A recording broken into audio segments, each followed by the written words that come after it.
En el siglo XX existieron muchos compositores de música clásica con increíbles piezas y obras que algunas de ellas dejaron una gran impresión y que ahora son conocidas en todo el planeta. Witold Lutosławski fue un pianista y violinista que nació en Polonia, fue compositor, director de orquesta, musicólogo y pianista. Cuando Polonia fue invadida por soviéticos del este y nazis de todas las demás direcciones y fue capturado inicialmente, logró escapar a pie hasta su casa en Varsovia a 400 kilómetros de distancia. Aunque esto lo dejó sin una identidad oficial para el resto de la guerra, se las arregló para llegar a fin de mes asociándose con artistas de cabaret locales y tocando en pequeños clubes. Los grandes locales de música en la Varsovia ocupada por los nazis eran vigilados más cuidadosamente.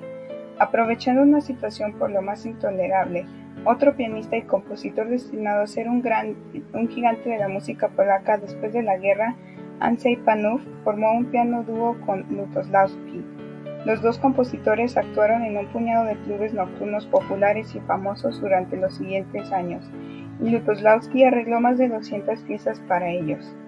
Por último, anticipándose al trascendental y devastador levantamiento de Varsovia de 1944, tanto Lutosławski como Panów huyeron sabiamente a zonas menos pobladas, llevándose solo sus posesiones más esenciales entre las pocas partituras que Lutosławski logró llevar a un buen puerto. Solo una era de 200 arreglos para su piano dúo, variaciones sobre un tema de Paganini. Este tema y 11 variaciones con una 12ª variación añadida y un final se burla del hecho de que incluso el público de un club nocturno probablemente reconocerá la pegajosa melodía del Capricho 24 de Niccolò Paganini. Un abrupto cambio de tempo en la 6ª variación resulta ser un adorno comparado con el original, aunque esto también refleja que a lo largo de los siglos se han creado innumerables versiones diferentes de este capricho. Sergei Prokofiev, pianista que compuso piezas de ópera, sinfonía, ballet y música clásica. Nacido en Rusia, en la Unión Soviética, fue compositor, pianista, director de orquesta, coreógrafo, musicólogo y compositor de bandas.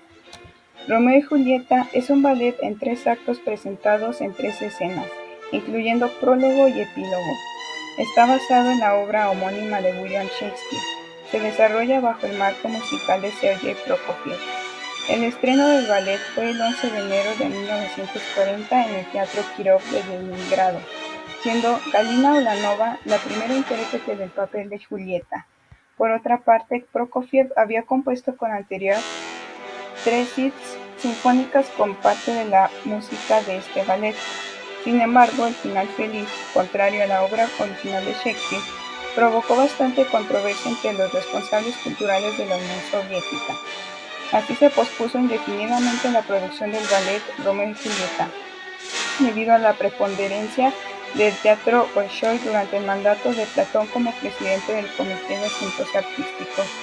Este retraso hasta 1940 en la producción dentro de la Unión Soviética pudo también deberse al temor y precaución crecientes dentro del entorno musical y teatral, debido a las consecuencias de 2 editoriales en el diario Pravda, criticando a Shostakovich y otros modernistas degenerados, incluyendo a Piotrowski. El director de orquesta, Yuri Fayer, se reunió con Prokofiev a menudo. Mientras componía la música, él insistió encarecidamente a que volviera al final tradicional. Fayer fue el director del estreno de ballet en el Teatro Bolshoi. Alan Berg, dedicado a la ópera, el dodecafonismo, nacido en Austria, y creó el concierto para violín, a la memoria de un ángel. Fue compuesto en 1935 en homenaje a Manon Gropius, hija del arquitecto Walter Gropius y de Alma Mahler, viuda del compositor Gustav Mahler, a los 18 años víctima de la polio. El concierto emplea la técnica dodecafónica. El concierto para violín de Berg nació gracias al encargo del violinista estadounidense de origen ucraniano Louis Krasner.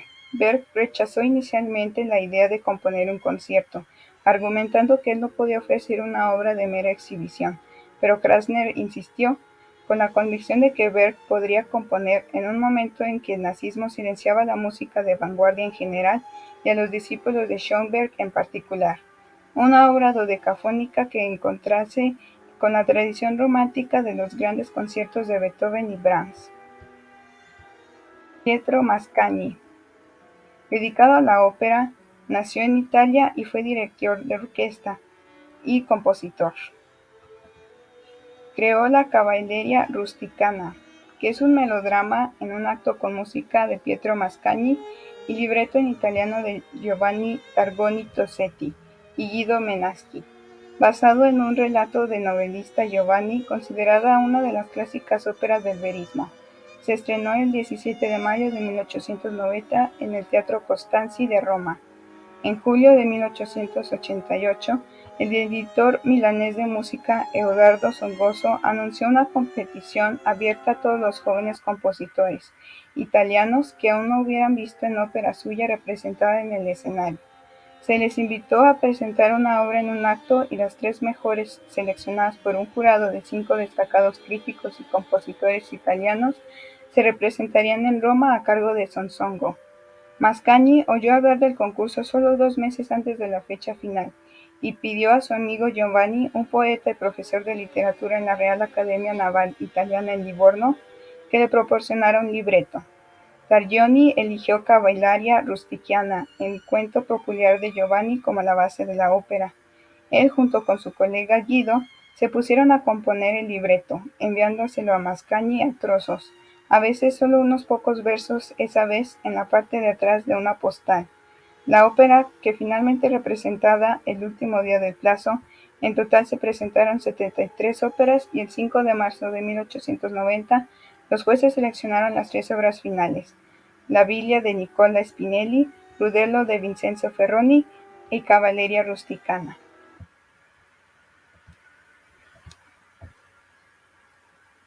Karl Orff, especialista en ópera, tocaba el órgano y nació en Alemania. Fue compositor, musicólogo y profesor de música. La Carmina Burana es una colección de cantos goliardos de los siglos XVII y XVIII, reunidos en el manuscrito encontrado en Benedictum, Alemania, en el siglo XIX y se hicieron conocidos por la cantata homónima, obra del compositor alemán Karl Orff.